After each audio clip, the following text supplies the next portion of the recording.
Ninja Gaiden is a name synonymous with pain, frustration, and brutality. High speed, high skill, technical, combat, and platforming that has been a benchmark for 37 years. Ninja Gaiden translates to Ninja Side Story, but it's safe to say that Ryu Hayabusa's little side story is not exactly marginal anymore. Yet this new entry, Ninja Gaiden 4, feels like a transition, a changing of the guard. It reminds me a lot of Metal Gear Solid 2, as this return of a beloved character also serves as the introduction of a new protagonist. Picking up some time after the events of Ninja Gaiden 3, Tokyo is steeped in a devastating miasma seeping from the corpse of the Dark Dragon.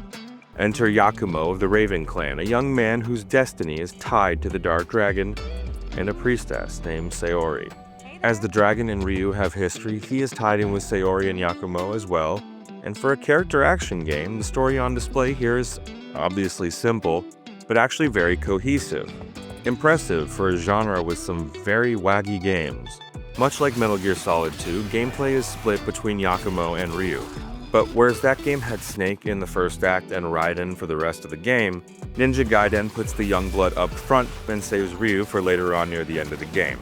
His portion is roughly a quarter to a third of the game, depending on how much side content players do. I didn't find the side content in this game enjoyable enough to seek all of it out, and that's mostly because these environments are so linear. But I did enjoy any ambushes and duels that I came across. Speaking of side content, there are flaming gates called purgatories that represent an incredible challenge. I never completed a single one.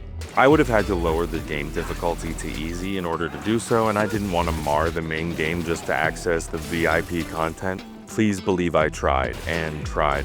I just don't have it. I'm not that guy. I recognize I'm a tourist here. I was still thankful for the healing items given to me every time I died, even though they clearly implied my inadequacy. Just making it through this game is a glorious crucible. Combat is demanding, but every moment of it is a joy. Ryu only has a single blade, but Yakumo has 4 different weapon loadouts that capitalize on different enemy weaknesses. What both characters have in common is finisher moves, which aren't technically new to the series, but they have been more easily woven into combat. Light attacks, especially with bladed weapons, have a high chance of severing limbs, spraying deep red blood all over the shop.